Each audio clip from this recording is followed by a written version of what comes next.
உலகிலேயே கிடைக்கப் பெற்றிருக்கின்ற நூல்களிலேயே மிக பழமையான நூலான தொல்காப்பியம் தந்த தொல்காப்பியருக்கு அவர் பிறந்த ஊரான குமரி மாவட்டம் காப்பியங்குடி எனும் காப்பிக்காட்டில் அவருக்காய் வைக்கப்பட்டுள்ள சிலைதான் இது. தொல்காப்பியர் குமரி தமிழனா என குமரியில் இருந்து கொண்டே குமரியின் வரலாற்றாழம் அறியாத சில மக்களுக்கும் ஏனைய தமிழ் உறவுகளுக்கும் மனதினில் ஐயம் எழத் தோன்றும். ஒரு இலக்கண நூலுக்கு காப்பியம் என்ற பெயர் எப்படி வந்தது? தொல் என்றால் பழமை. காப்பியங்குடி எனும் தொல்குடியில் பிறந்த தொல்காப்பியனாரால் எழுதப்பட்டதனால் அது தொல்காப்பியம். தமிழ் மருத்துவ ஆசானான அகத்தியரின் 12 மாணாக்கரில் ஒருவர்தான் தொல்காப்பியர். காப்பியனாருக்கும் அகத்தியருக்குமான தொடர்பினை போகர் 7000 அகத்தியர் காப்பிக்காட்டானுக்கு தலையில் அறுவை மருத்துவம் செய்ததை குறிப்பிடுகிறது.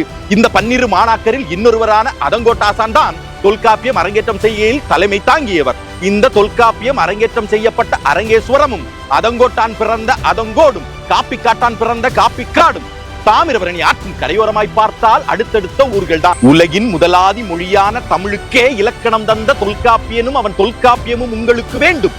ஆனால் அவனதில் இட்டு சென்ற ஆதி தமிழ் சொற்களான கடுவன், பெட, பெட்ட, பட்டி, போத்து, பூச்ச, பச்சை தத்த, வெகளம், அரவம், தாக்கோலு, செதலு, விழி, பிணக்கம் இவையெல்லாம் உமக்கு வேற்றுமொழி சொற்கள். என்னேவும் அறிவு மெச்சுகின்றேன். குமரி தமிழ் கொச்சை தமிழ் அல்ல, கலப்பு தமிழும் அல்ல.